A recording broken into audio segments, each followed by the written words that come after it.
Ya,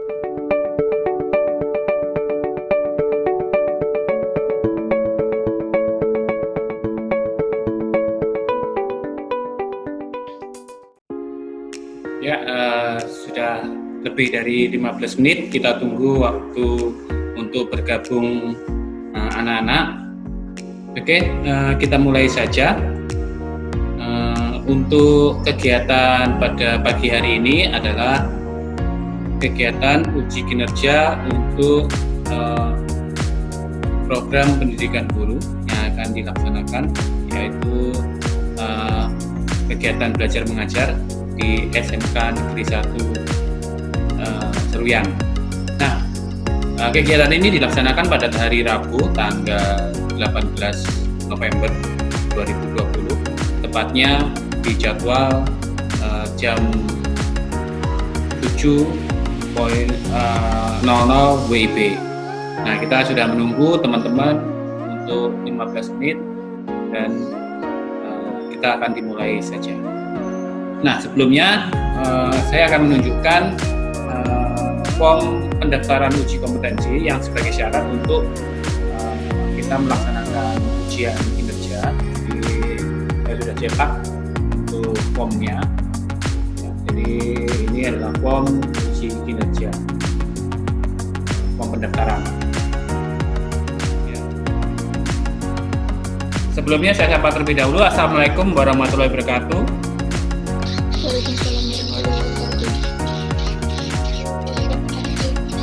Ya, bagaimana kabarnya? Oh, baik. Jadi saya harapkan untuk tetap sehat ya, tetap semangat, jaga jarak untuk menghindari penularan COVID-19. Jadi apalagi kemarin kita sudah sempat 2 minggu untuk pembelajaran secara luring, tatap muka di sekolahan, tapi sayangnya setelah 2 minggu ada pemberitahuan dari kabupaten, dari pemerintah bahwa ada yang positif. Jadi kita harus melakukan pembelajaran secara daring lagi, jadi atau BDR, belajar dari rumah. Jadi untuk seperti itu ya. Jadi kita harapkan semuanya dalam bentuk sehat, tetap semangat, dan bisa melakukan aktivitas kegiatan belajar mengajar meskipun dari rumah. Nah, untuk mengawali pembelajaran kita pada pagi hari ini, silahkan mungkin untuk Anggi Putri ya. Anggi Putri ada?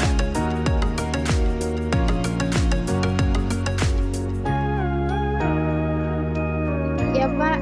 Ya, silakan untuk dipimpin doanya terlebih dahulu, dipersiapkan kelasnya dan dipimpin doa untuk memulai kegiatan pada pagi hari ini. Silakan Anggi.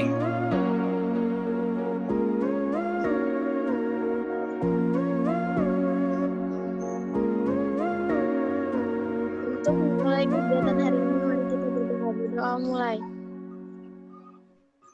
Kok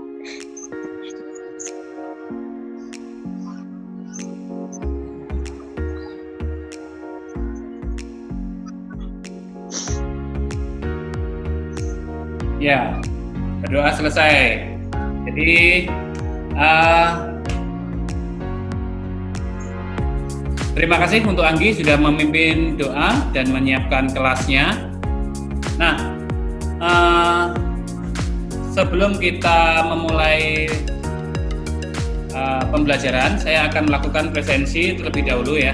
Jadi mungkin yang hadir akan saya lakukan presensi terlebih dahulu.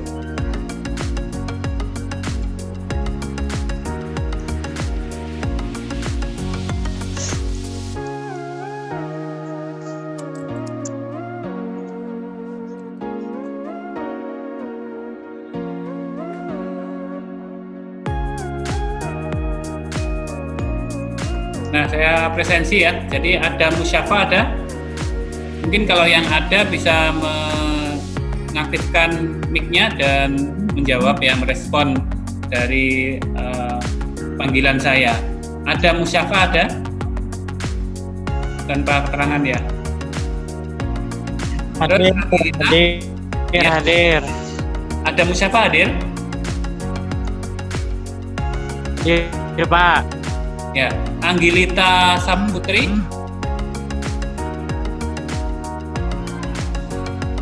Nah, setelah kita absen, jadi setelah kita absen, kita akan lakukan pretest terlebih dahulu ya. Tapi pretestnya kita menggunakan aplikasi ya. Jadi nanti coba kita masuk ke Quizzes ya.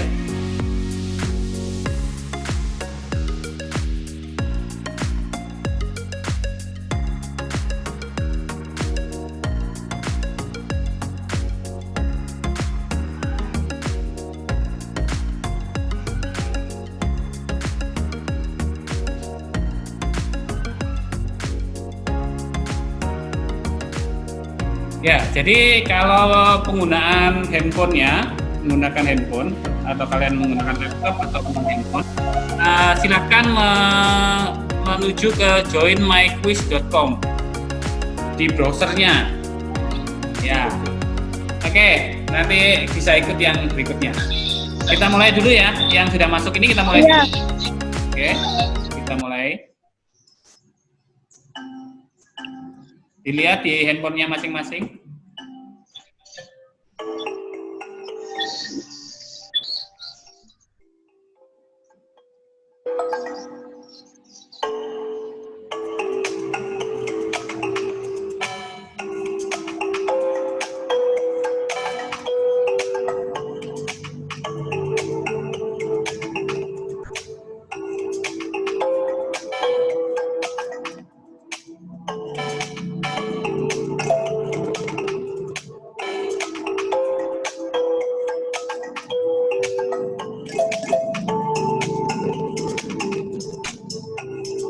Ayo silahkan jawab.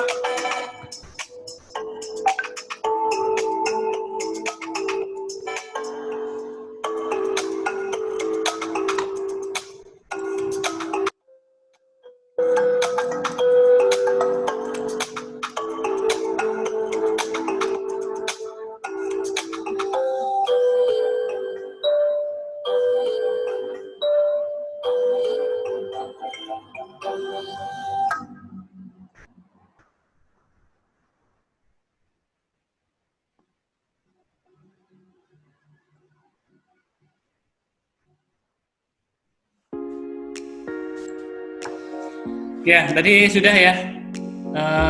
Kita lakukan pretest dan hasilnya tadi Fasya ya yang paling tinggi nilainya ya. Ya, jadi suara saya kedengaran? Halo? Halo. Ya, kedengaran kan suaranya saya? Ya, kedengaran. Ya, jadi tadi setelah kalian lakukan pretest itu untuk mengukur tingkat pengetahuan kalian sebelum kita masuk ke dalam materi. Jadi nanti di akhir pembelajaran kita bisa lakukan juga post testnya. Jadi dengan soal yang sama. Jadi nanti apakah nanti dari hasil post test itu bisa diketahui pengetahuan kalian bertambah atau tidak setelah mengikuti pelajaran pada pagi hari ini. Nah, setelah kita pretest tadi, berikutnya ada saya sampaikan materi yang sudah kita pelajari yang pada beberapa waktu yang lalu atau 2 minggu yang lalu ya.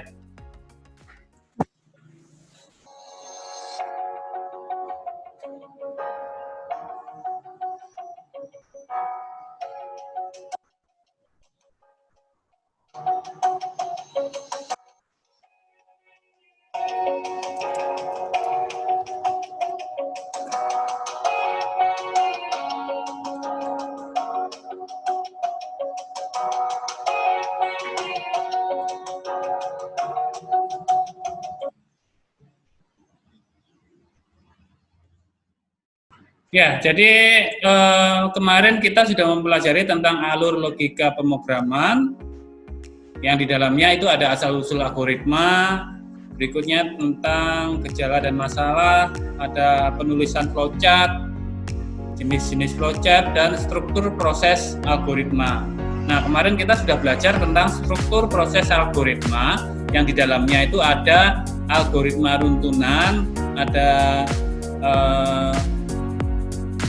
perulangan, ada seleksi, dan ada percabangan. Ya, jadi masing-masing itu memiliki karakteristik tersendiri ya. Jadi kalau kita kemarin sudah belajar tentang bagaimana itu program yang digunakan untuk urutan atau untuk percabangan atau untuk seleksi atau untuk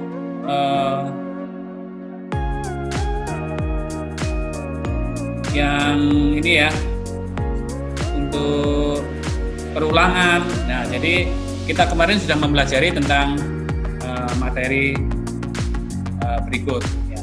Jadi, nah pada pertemuan kali ini nanti kita akan mempelajari tentang,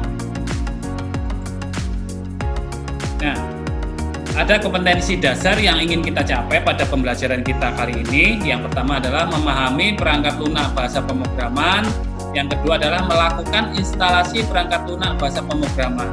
Ya, jadi nanti kita akan mengenal lebih jauh tentang apa itu bahasa pemrograman dan bagaimana cara menginstal perangkat lunak bahasa pemrograman yang kita gunakan untuk bisa membuat suatu program. Nah, dari kompetensi dasar yang ingin kita capai, berikutnya ada indikator pencapaian. Ya, jadi diharapkan nanti dalam indikator pencapaian siswa itu nanti mampu untuk menyebutkan definisi dari perangkat lunak bahasa pemrograman. Yang pertama. Yang kedua adalah diharapkan siswa dapat menjelaskan kembali jenis-jenis tingkat bahasa pemrograman. Yang ketiga, jadi diharapkan siswa mampu menjelaskan tentang generasi bahasa pemrograman. Dan yang keempat, mampu memberikan contoh perangkat lunak bahasa pemrograman. Yang kelima adalah mampu menerangkan kembali penggunaan perangkat lunak bahasa pemrograman.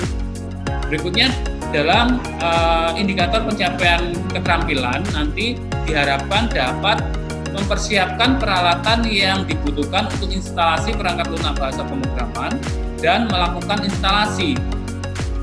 Berikutnya diharapkan dapat menunjukkan hasil daripada instalasi perangkat lunak bahasa pemrograman. Nah, itu adalah merupakan suatu indikator pencapaian yang harus kita capai pada pembelajaran kita kali ini.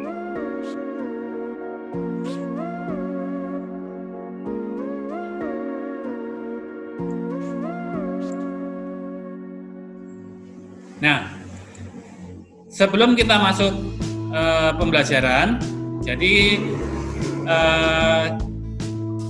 kita akan melakukan istilahnya akan melihat terlebih dahulu tayangan daripada video berikut ini.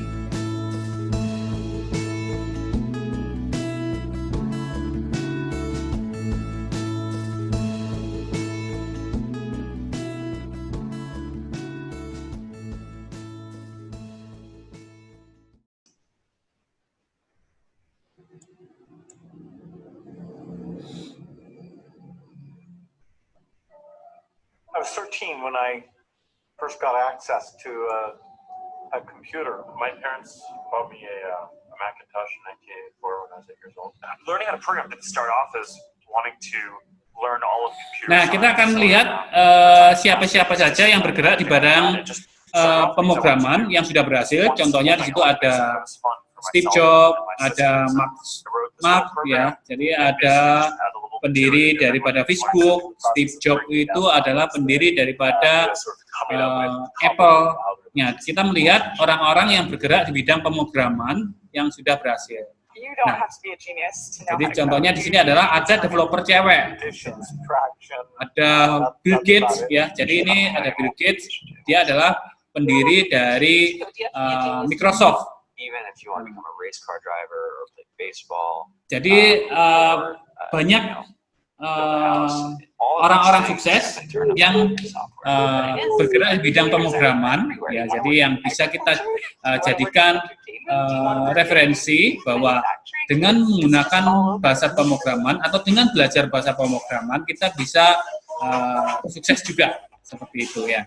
Jadi ini contoh-contoh penggunaan aplikasi yang menggunakan bahasa pemrograman ya, semuanya itu digunakan dengan menggunakan atau dibuat dengan menggunakan bahasa pemrograman. Nah, jadi kalau orang-orang yang bergerak di bidang bahasa pemrograman itu dia bisa bekerja secara maksimal. Contohnya di sini adalah dia bisa bekerja di Facebook, dia bisa bekerja di Google. Nah, perusahaan-perusahaan besar yang merekrut orang-orang yang kreatif atau orang-orang yang memiliki kemampuan lebih dalam hal pemrograman, dia untuk bisa diajak untuk bekerja sama di sana. Nah, kondisi dari ruangan bekerja, tempat dia bekerja itu adalah dibuat yang senyaman mungkin. Mereka juga bisa bekerja dengan bermain dengan bekerja seperti bekerja.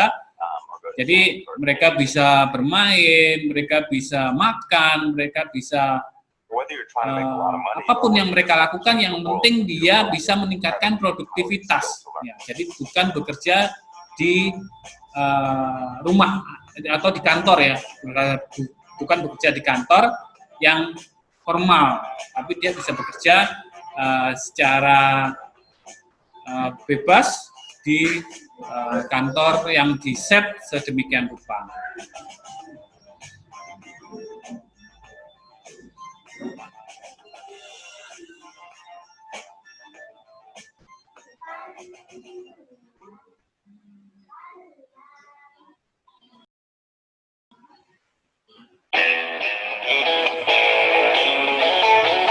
Halo, nama saya Argi Wiratama, lead developer dari salah satu proyek yang ada di Refactory.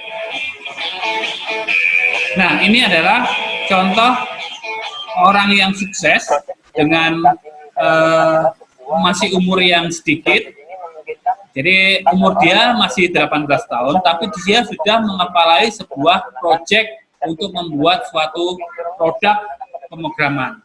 Ya, jadi saya menggunakan Laravel 5.3 sebagai base framework-nya, dan kemudian untuk bagian client side saya menggunakan Vue.js dan tetap menggunakan Laravel sebagai controllernya. Untuk admin panel saya mengganti dari yang semula PHP menjadi basis JavaScript, atau lebih tepatnya saya menggunakan Angular framework karena engine data pada Angular saya rasa cukup cepat. Di mobile application-nya saya menggunakan JavaScript juga, yaitu lebih tepatnya menggunakan React Native karena dia kompatibel untuk developing iOS dan Android. Selain sebagai project lead yang ada di sini, saya juga berperan sebagai salah satu mentor. Nah, jadi kadang beberapa masalah yang saya hadapi selama menjadi project leader dari project ini, itu akan saya bagikan, akan saya share ke teman-teman di Refactory. Contohnya seberapa penting sih komunikasi yang ada di dunia developing ini. Dari kehadiran saya sebagai mentor di sini, saya berharap agar teman-teman yang mungkin memiliki kesempatan untuk menjadi project lead di dunia kerja nantinya, itu bisa melakukan problem solving yang kemungkinan juga akan terjadi pada project yang mereka pimpin. Saat ini saya berusia 18 tahun. Jadi saat itu saya baru lulus SMA, dan kemudian saya mendapatkan tawaran untuk menjadi seorang programmer. Gitu. Nah, waktu itu saya masih belum mengenal dunia pemrograman sama sekali, tetapi dengan integrasi yang cukup cepat, sekitar 3 bulan, kemudian saya mendapatkan kepercayaan untuk menangani satu proyek.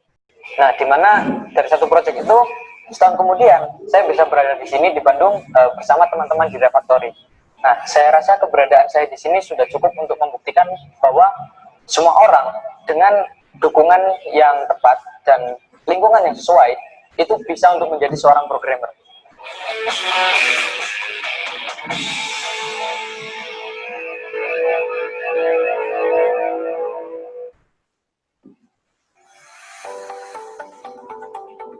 Nah, berikutnya adalah kita tampilkan beberapa contoh dari bahasa pemrograman yang menjadi trending pada saat sekarang. Ya, jadi ada banyak bahasa pemrograman yang bisa kita gunakan. Contohnya di sini adalah PHP. Ya, PHP. Jadi bahasa yang kita gunakan untuk kita membuat web. Ya, jadi bahasa yang digunakan untuk membuat website itu kita bisa menggunakan PHP. Ya. Nah, berikutnya ada Swift. Ya, jadi itu bahasa yang kita bisa gunakan kalau kita mendevelop suatu aplikasi yang istilahnya digunakan untuk sistem operasi Android, operating system dari iOS atau Apple. Bahasa pemrograman Java itu banyak digunakan sampai saat ini ya. Jadi mungkin yang lebih familiar sekarang mungkin Java. Dan yang terakhir adalah Python. Nah, Python itu yang paling istilahnya sekarang paling trending ya. Jadi untuk yang Python kita bisa belajar banyak dari Python untuk riset juga bisa. Jadi riset penelitian. Nah, berikut itu tadi adalah presentasi daripada video yang saya sampaikan untuk memberikan pengetahuan tentang bahasa pemrograman sekilas ya, maupun sejarah dari bahasa pemrograman, sekilas tentang penggunaan daripada bahasa pemrograman dan fungsinya. Nah, itu nanti kita bisa lihat ya, jadi dari tayangan video tadi. Nah, berikutnya adalah kita coba untuk membuat kelompok-kelompok ya. Jadi nanti akan saya kelompokkan. Jadi mungkin kita lihat di Google Classroom ya. Nah, di Google Classroom itu sudah ada materi ya. Jadi di sini ada materi pemrograman. Jadi kemarin yang mungkin ajarnya untuk materi pemrograman itu bisa dilihat di Google Classroom, dan berikutnya ada LKPD pengetahuan.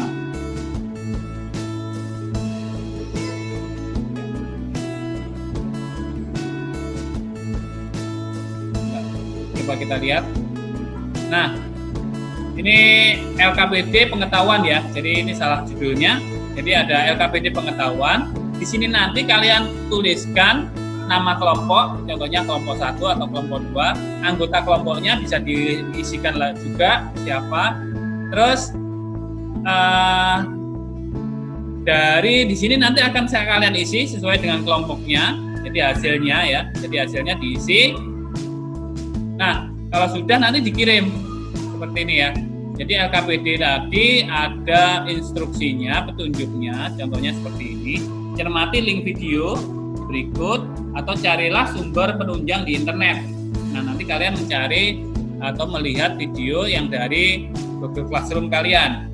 Baru nanti amati video yang ada di atas, dan kemudian kalian harus menjelaskan tentang tingkatan perangkat lunak bahasa pemrograman. Nah, ada tingkatan perangkat lunak bahasa pemrograman, ada generasi bahasa pemrograman. Nah, di situ nanti kalian harus diskusikan tentang tren bahasa pemrograman 2020. Apa saja sih trennya untuk bahasa pemrograman tahun 2020? Dan berikutnya ada kita keuntungan dan kerugian kita. Apa sih keuntungan dan kerugian kalau kita mempelajari bahasa pemrograman? Nah, itu nanti kalian harus isi di LKPD pengetahuan ya, jadi di LKPD ini. Nanti kalian isi, kalau sudah diisi dikirimkan. Nah, kemudian nanti di akhir pembelajaran kita menyimpulkan pembelajaran yang sudah kita laksanakan. Nah, jadi sekarang saya bagi kelompoknya, ya. Jadi, nah nanti Adam, Indar, Nur Munifa sama Taufik itu jadi kelompok 1. Anggi Putri, Denny, Fasya kelompok 2, dan Lia, Rosiana, Nur Indah, dan Syawa kelompok 3. Ya, silahkan join di breakout room masing-masing. Ya, jadi masing-masing di kelompoknya masing-masing. Nah, silahkan ngobrol, dibuka mic-nya, kalian ngobrol di masing-masing kelompoknya sendiri, ya. Jadi silahkan.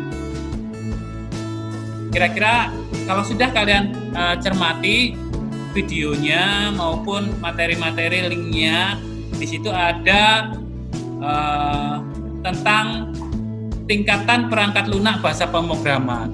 Nah, di situ ada apa saja sih tingkatan bahasa lunak bahasa pemrograman? Ayo, apa kira-kira?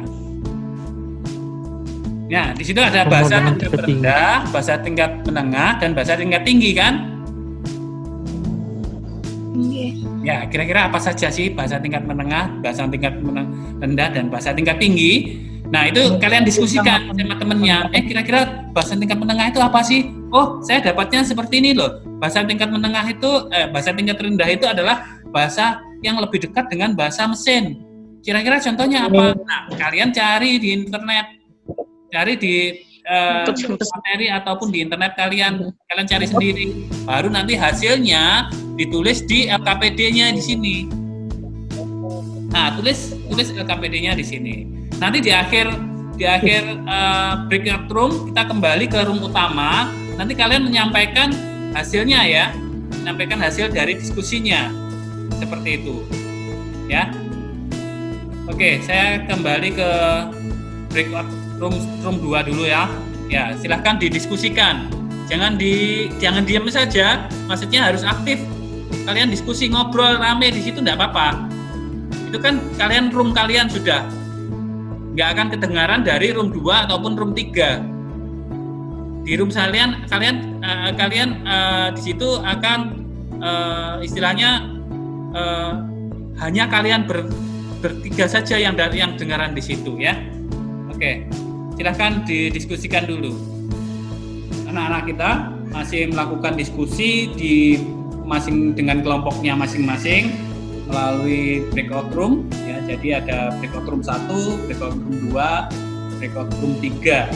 Nah, nanti pada saat kita selesai breakout room, kita kembali ke room utama dan itu akan mempresentasikan hasil daripada diskusi masing-masing kelompok.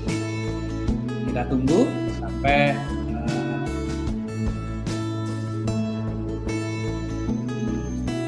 waktunya selesai diskusi. Oke, ya, waktunya sudah selesai. Kita kembali ke room utama.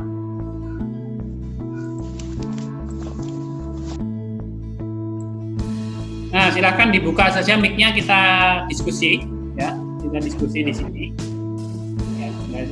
Bisa yang tadi mungkin ada yang belum selesai, mungkin bisa diselesaikan nanti, ya. Tapi secara garis besar mungkin kita bisa memaparkan apa yang sudah kita laksanakan tentang pembelajaran kita. Maksudnya dari diskusi yang sudah kalian lakukan itu apa hasilnya, kita bisa memaparkan, kalian bisa memaparkan perwakilan dari masing-masing kelompoknya, ya. Jadi mungkin kelompok 1 bisa memaparkan terlebih dahulu kira-kira apa yang sudah didapat dari hasil diskusi tadi yang sudah dilaksanakan. Silakan, siapa? Ayo, siapa kelompok 1? Ayo, siapa? Kita kelompok 3, Pak. Tidak apa-apa, apa saja yang maksudnya bukan semuanya harus perfect, itu tidak, tapi kira-kira yang sudah didapat dari tadi itu apa sih? Gitu. Tinggal dibaca saja. Apa kira-kira? Boleh saya jawab, Pak? Ya, silakan. Tentang bahasa pemrograman tadi ada 3 tingkatan, yaitu tingkatan bahasa pemrograman tingkat rendah, tingkat menengah, tingkat tinggi. Ya. Itu Hah? Lia kelompok berapa Lia? kelompok 3, Pak. Kelompok 3. Oke, silakan Lia. Tadi ada tingkatan bahasa pemrograman ya Lia ya. Jadi ada bahasa pemrograman tingkat rendah, ada bahasa pemrograman tingkat menengah, dan ada bahasa pemrograman tingkat tinggi tadi ya Lia ya. Tinggi. Nah, terus apa situ? Apalagi yang didiskusikan tadi? Tentang generasi bahasa pemrograman. Generasi bahasa pemrograman. Ada berapa generasi bahasa pemrograman Lia? Ada 5 kalau nggak salah, Pak. Ada 5 ya? 5. Generasi pertama, generasi kedua, generasi ketiga, generasi keempat, dan generasi kelima ya? Iya. Oke, lihat. Yang lainnya? Dari kelompok 2, 1 dan 2, bagaimana?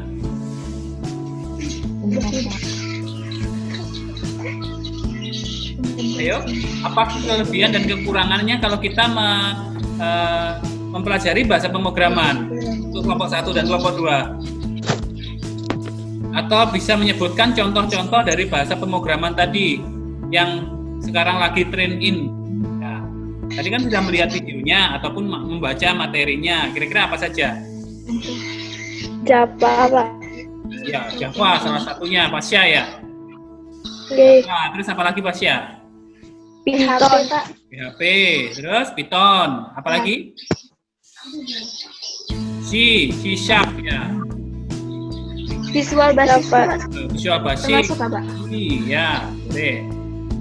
Oke. JavaScript. Ya, JavaScript. Nah, itu contohnya. Tapi kalau ini Fasya kelompok berapa? Tadi? 2. Kelompok Kelompok 2. dua, Pak. Belum ada suaranya kelompok 1 nih. Oke, kelompok 1 apa sih kelebihan dan kekurangan daripada kita mempelajari bahasa pemrograman? Apa kira-kira? Kelompok 1?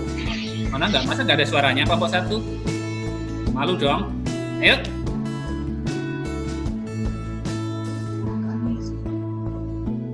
Mana nih suaranya kelompok 1? Oke, saya bantu ya. Nanti untuk kekurangannya mungkin kita banyak bekerja di meja ya, duduk di meja ya. Jadi kalau kita belajar bahasa pemrograman, waktu kita banyak habis istilahnya digunakan untuk mengerjakan program hanya duduk di meja. Ya, jadi kalau kelebihannya ya kita bisa mengembangkan aplikasi dan itu bisa mendatangkan keuntungan. Bisa dijual atau mungkin ada pesanan dari orang atau perusahaan, itu kita bisa istilahnya keuntungan daripada kalau kita mempelajari bahasa pemrograman. Oke, setelah kita ada diskusi tadi, berikutnya akan kita lakukan sebentar saya akan review ya. Jadi untuk materinya ya.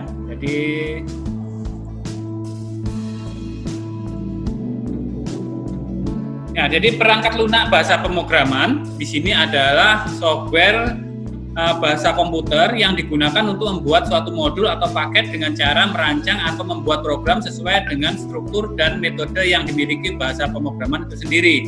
Jadi kalau kita mau membuat bahasa pemrograman atau membuat program, itu kita mengikuti bahasa pemrograman yang kita buat. Nah, seperti itu. Nah, jadi contohnya masing-masing bahasa pemrograman itu memiliki sintak-sintak yang tersendiri. Jadi berbeda antara bahasa pemrograman yang satu dengan bahasa pemrograman yang lainnya. Itu adalah sintaknya berbeda. Sintak itu adalah cara penulisan dari bahasa pemrograman itu atau notasi yang digunakan itu masing-masing bahasa pemrograman itu berbeda. Nah, di situ ada contoh kalau kita menggunakan bahasa C atau C++ atau Java atau bahasa Python dan lain sebagainya, itu sintaknya berbeda ya. Jadi kalau kalian kerjakan di modul, kalian lihat di modul itu ada contoh-contoh sintak bahasa pemrograman yang bisa dilihat di modul ya. Berikutnya ada jenis tingkatan bahasa pemrograman, ada pemrograman tingkat rendah atau low level language, pemrograman tingkat menengah, dan pemrograman tingkat tinggi. Jadi bahasa tingkat menengah bahasa tingkat rendah itu adalah bahasa pemrograman yang istilahnya dia dekat dengan bahasa mesin. Jadi hanya mesin itu yang bisa membaca. Jadi kita sebagai manusia itu susah membaca karena bahasanya itu tidak bisa dikenali. Jadi contohnya seperti ini. Ya, jadi bahasa mesin itu adalah bahasa yang berasal dari kode biner. Kode biner diubah menjadi kode heksa, dan yang itu nanti akan dibaca oleh komputer. Nah, kalau bahasa tingkat menengah itu atau middle level language itu adalah bahasa yang sudah mendekati bahasa sehari-hari, merupakan singkatan dari suatu bahasa ya. Jadi suatu kata, contohnya seperti itu. Contohnya itu move, MOV. Contohnya itu adalah singkatan dari kata move atau pindah. Yang kedua adalah STO atau store. Nah, itu adalah kata-kata yang digunakan untuk bahasa pemrograman tingkat menengah. Nah, itu digunakan oleh bahasa assembly. Ya, jadi contohnya bahasa assembly itu adalah bahasa yang menghubungkan antara perangkat keras dengan perangkat lunak. Ya, jadi contohnya kita membuat program itu kita masukkan ke dalam IC. Di sini contohnya ada IC ya, IC. Nah, berikutnya itu nanti ya. Nah, jadi yang sudah kita pelajari adalah sejarah daripada bahasa pemrograman maupun tingkatan bahasa pemrograman dan generasi bahasa pemrograman dan contoh-contohnya. Nah, berikutnya nanti kita akan melakukan instalasi dari bahasa pemrograman. Contohnya di sini adalah instalasi Java. Yang kita pakai adalah Java NetBeans. Jadi nanti kita akan melakukan instalasi dari pemrograman bahasa Java NetBeans ya. Nah, dari situ kita nanti akan contohnya ya seperti ini. Ya, jadi kalau kita lihat instalasi bahasa pemrograman, nanti kita bisa melihat video yang sudah saya kirimkan di materi terlebih dahulu. Nah, untuk berikutnya kita coba pretest ya, pretest lagi, post-test ya, post-test. Untuk kita habis post-test nanti kita selesai. Ya, jadi untuk mengetahui kemampuan kalian tadi untuk post-test itu kita coba jalankan lagi.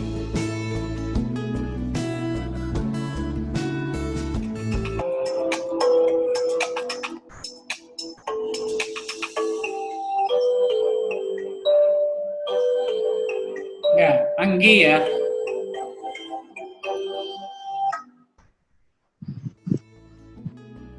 Ya, jadi setelah melalui pembelajaran tadi ada peningkatan untuk Fasya, Anggi maupun Denny, itu ada peningkatan pengetahuan.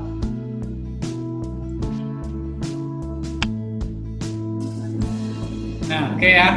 Jadi untuk pembelajaran kita pada pagi hari ini mungkin kita cukupkan sampai di sini. Anggi silahkan ditutup, dipimpin doanya untuk pembelajaran kita kali ini. Silahkan Anggi.